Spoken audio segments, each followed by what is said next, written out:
comes.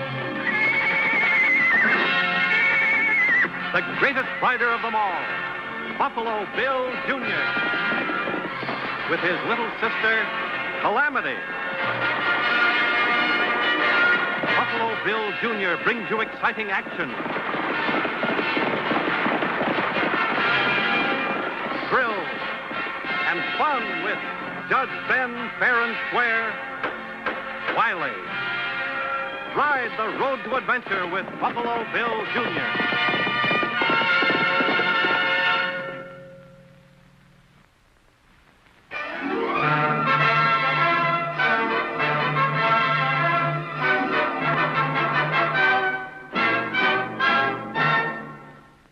The Bible says the love of money is the root of all evil.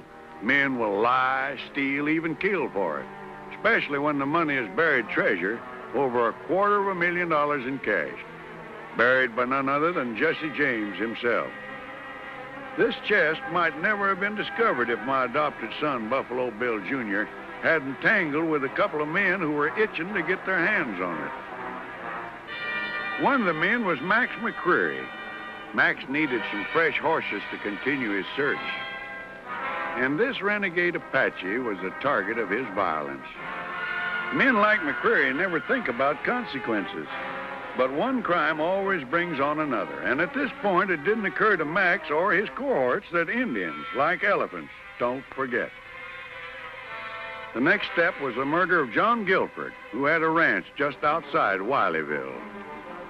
Of course, at the time, we didn't know what we know now, and we all figured the killer was Guilford's hired hand, Bert Corey. Especially when one of the neighbors rode in and found Corey kneeling over Guilford's body. When we got the news in Wileyville, I sent Buffalo Bill Jr. out to bring Corey back.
Riding too fast in country like this, you could have broke your horse's leg or your own neck.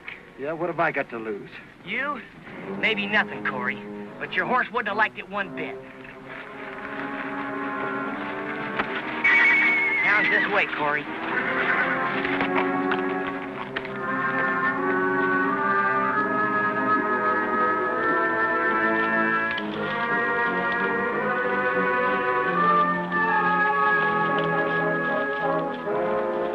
Could you help me, strangers? I'm looking for the Guilford Ranch, just outside of Wileyville.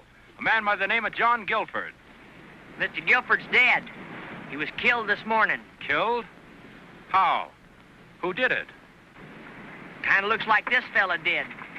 Anyway, I'm taking him back to Wileyville. Well, my name's Kent, Bob Kent. Well, I'm called Buffalo Bill Jr. Howdy. How are you? Why would you want to kill John Guilford? I didn't. He was dead when I got to him. Then what'd you run away for? I got in trouble once. Served a year in prison. I knew they'd accuse me, and, well, I was scared. You know, he could be telling the truth. He might. Say, Mr. Kent, why don't you ride back into Wileyville with us? And we'll let Judge Ben Wiley decide. Right.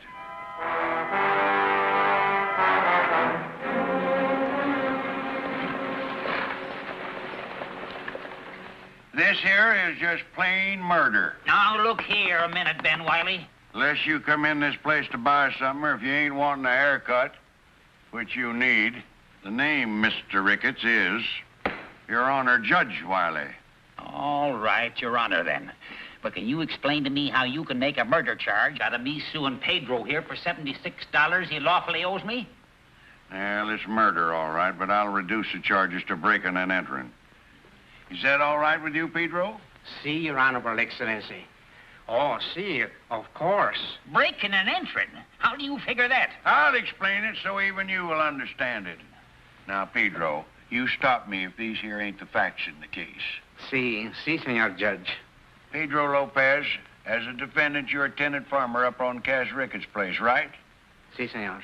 To farm these rocky acres, which he leases to you, he makes you buy your supplies from him, which he charges you for by writing it down in the book. And you're supposed to pay him back when you sell your crop. Is that so? Si, Senor. Mm-hmm. Well, last year he gave you $56 in seed and supplies. And this year, $76 is written down and charged to you. Ricketts, has Pedro ever paid you any money on account? Well, some. And I credited against what he owed me on the books from last year. Uh-huh. Well, now this here is my books. And I find you charged Pedro more than $70 for what you bought from me for 30-odd. Yeah, the man's entitled to charge a little more for extending long-time credit, ain't he? Sure. But charging the way you've been doing is what's making you liable for breaking and entering. What? You keep breaking, Pedro, but what you're entering in the book. And if that ain't breaking and entering, then I ain't never heard it. I fine you $77. $77? What about the money he owes me? You better pay the fine before I hold you in contempt. But I ain't And said... if I do find you in contempt... But you got no right to... Listen, if you're found guilty of contempt, you ain't got no right in this court. According to you, no one's got no right. And I'll throw you and your case plumb out of my court.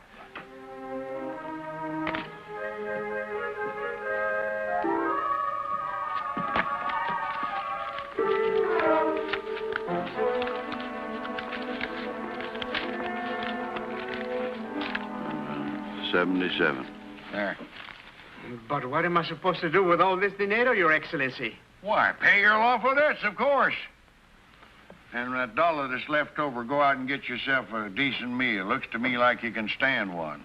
Oh, gracias, Senor Judge. Court's adjourned. I got business over at the county seat.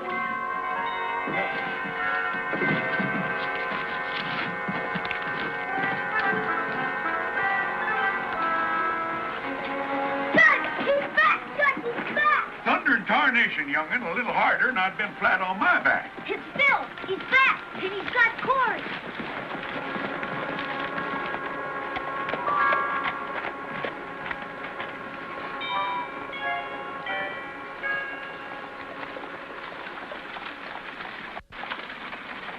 Well, I see you got him. Good work, Bill. He sure was a running. Well, it's liable to be the last running he'll do for quite a spell. Judge Wiley, Yes? I don't think this man killed John Guilford. What did you say? I said I don't think this man killed John Guilford. And I think I can tell you who most likely did.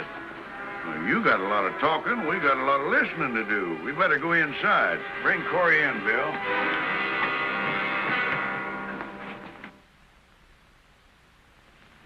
There were 4 of us. Me, John Guilford, a man named Max McCreary, and Jesse James. We were partners riding with Quantrell's raiders. We didn't always ride together, and it wasn't until we were all finally on the run that Guilford and McCreary and I discovered that Jesse James had held out on us. Somewhere along the trail, he'd gotten hold of over $250,000 in cash and hidden it. Buried it where only he could find it. Jesse had a map showing where the money was buried. When we caught up with him, we forced him to divide it into 4 parts, and we each took a part, promising to meet later, put our parts of the map together and dig up the money and share it equally.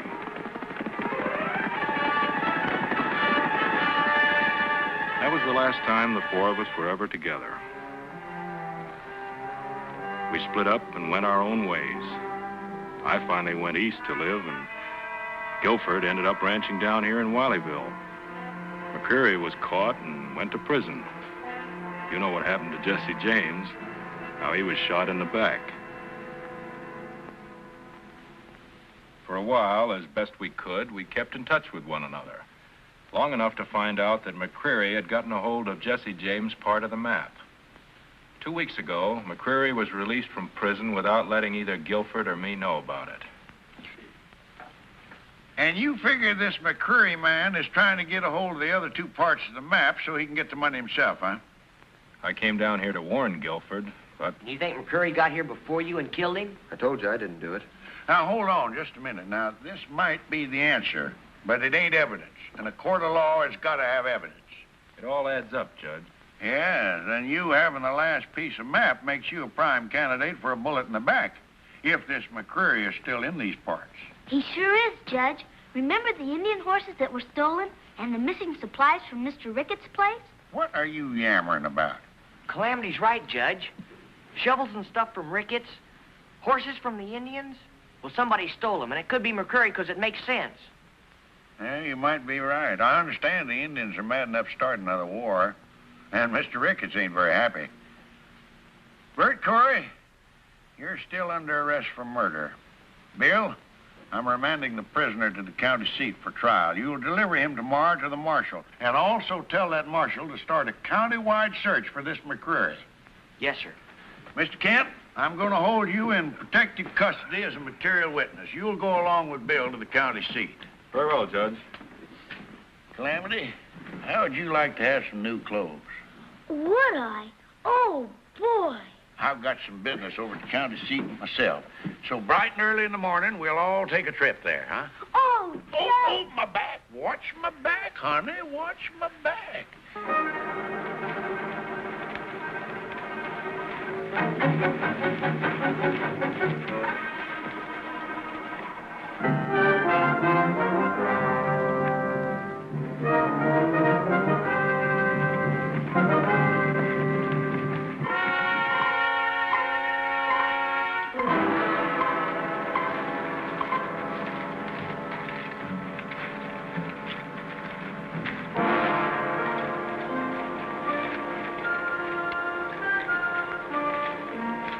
Indian ponies.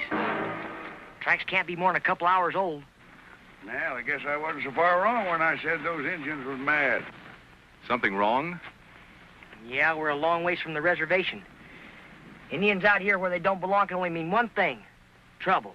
Yeah, stealing a renegade Indian's horse is worse than committing suicide. They never rest till they track you down. We didn't take their horses. It was McCreary.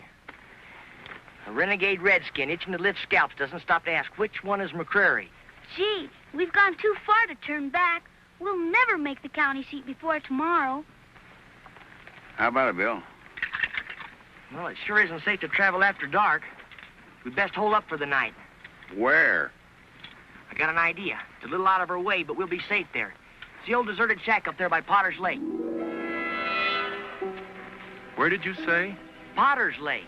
It isn't far. Come on. Come on, Corey.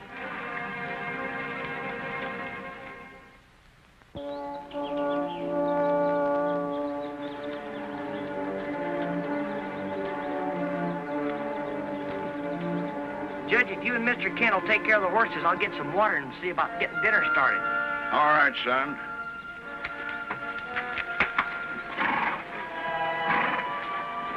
Here, Judge.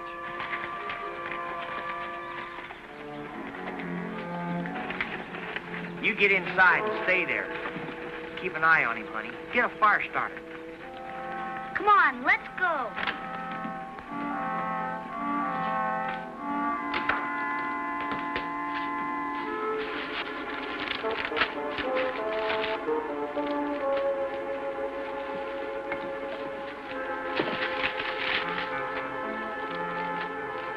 Here, Calamity. Let me help you. Thanks.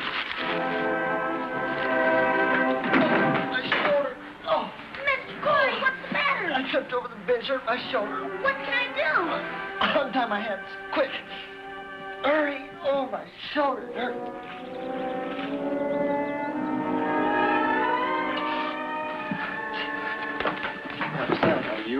Not a word or I'll kill your brother. Do you understand? Do you? Get up.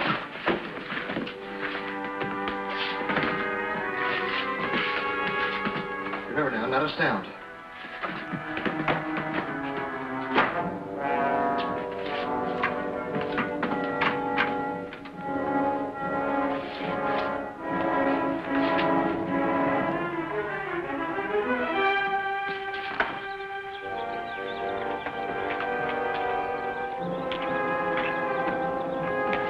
Calamity?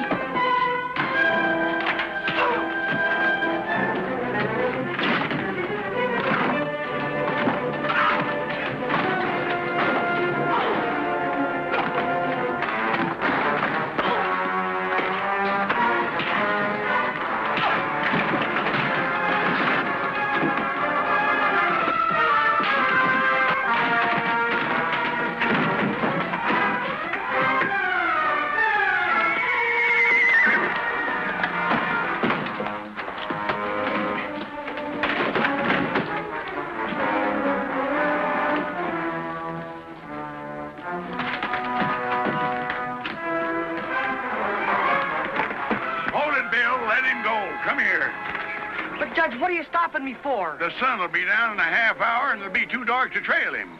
But I could have tried. You remember the Indian tracks? We'll all be safer if we stick together. You're right, Judge. Well, let's get some food and a good night's rest, and we'll get an early start tomorrow morning. That's right, son. And the authorities at the county seat will have to send out an alarm on Corey as well as McCreary.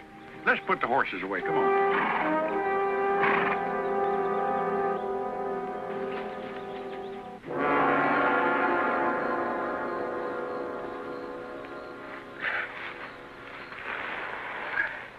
That better? Yeah, thanks. Your horse broke his leg up in the hills there, and some rocks threw you on your head, knocked you out. The boys here found you and brought you in. Where were you heading for, rushing through the hills at night like that? Oh, it's that way, huh? On the run. Well, never mind, we're in the same fix ourselves. What are they after you for? They think I killed old man Guilford. You hear that? They think he killed Guilford. So they blame that on you. Well, never mind. We'll take care of you. Even got an extra horse for you, thanks to some Injuns. Grab yourself some chow. What's your name, feller? Bert Corey. Mine's McCreary. Max McCreary. You're the one that killed Guilford for the map. What do you know about a map? Nothing. I swear it, nothing. Was there a man named Kent there, Bob? Can't answer me.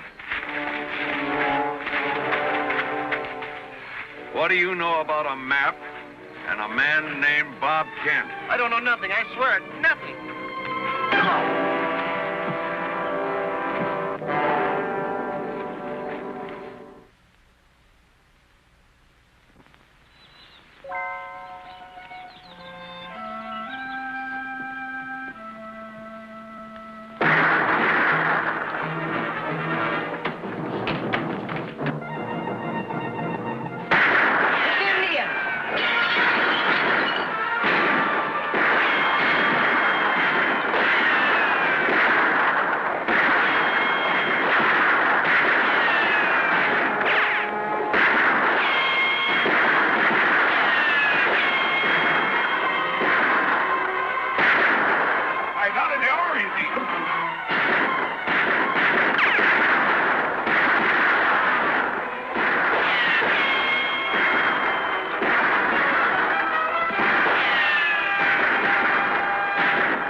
Food holes out. We haven't got much of either, son.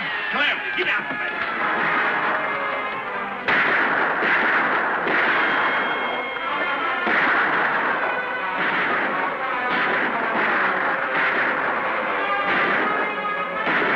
Somebody's helping us.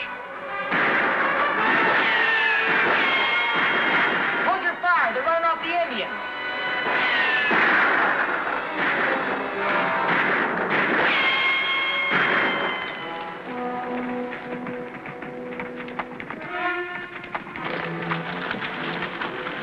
Oblige us by dropping your guns on the ground. It's McCreary. Better do as he says. Hello, Bob. Been a long time, hasn't it?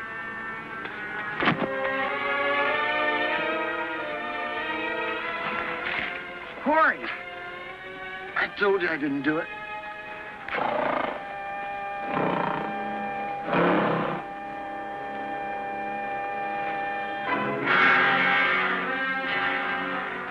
Well, here we are.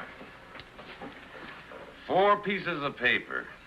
Put them together and you got yourself $250,000 in cash. Mr. Jesse James' private little nest egg. With those 3 pieces, I had everything I needed except the name and the place. I figured it was some kind of a lake or something, but I didn't know the name or where. Now for your piece, Mr. Kent. Save yourself the trouble, Max. The name is Potter's Lake, and it's right out there.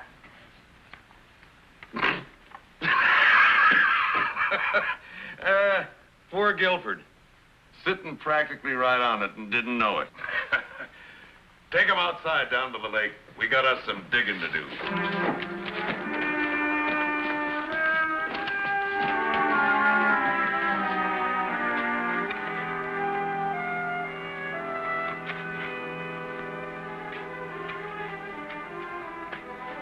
It's got to be right in here someplace.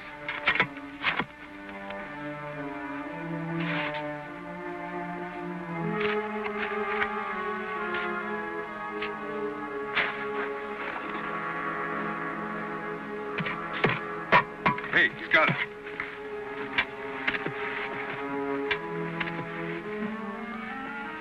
A little deeper.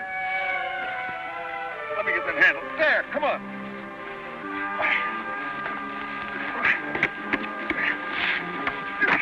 I'll get that off of there quick.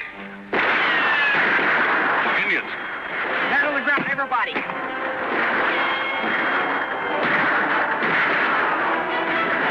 Clem, untie my hands.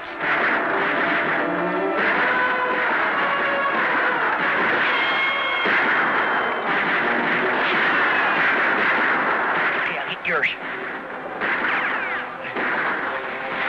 Now, untie the judge.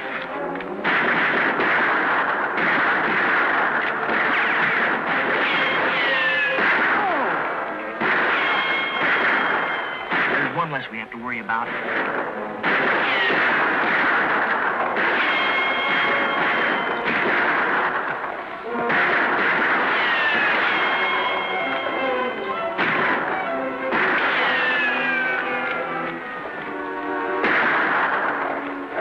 Hold it. We've run them off. Now!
Well, Judge, if you don't mind, I'd like to see my treasure. Mr. Kent, you claim to be the rightful owner of this chest and what's in it? That's right, sir. Then I'm pleased to inform you you're no longer in custody as a material witness. Bill, arrest this man. Well, what's the charge? The charge is armed robbery. This is the evidence, and you just identified it as belonging to you. Well, Yes, I'm afraid you will, Mr. Kent, for a long time. Well, we might as well see what you're going to jail for. Corey, shoot the lock off of that chest.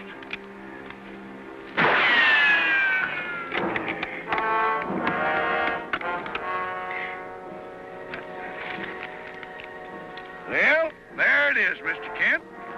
Your $250,000. Confederate currency.